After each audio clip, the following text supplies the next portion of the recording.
ГСП онлайн. Городские новости сейчас.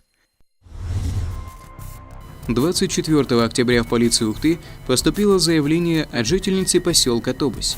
Женщину обворовали в собственной квартире, украв у нее 22 тысячи рублей.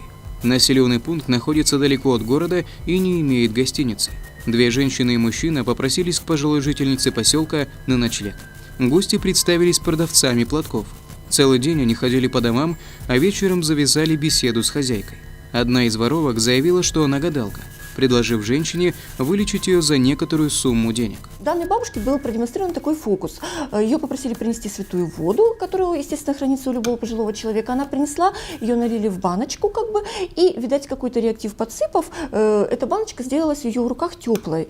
То есть женщина поверила в то, что действительно эти люди обладают какими-то экстрасенсовскими способностями.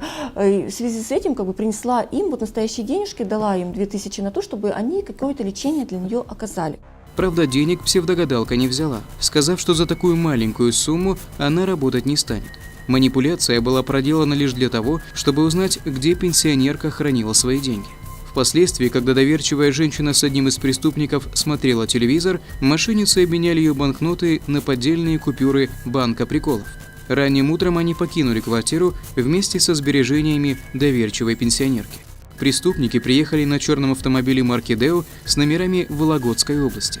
По словам следователя, подобные преступления становятся серийными. Будьте предельно осторожны. Доверие обходится дорого.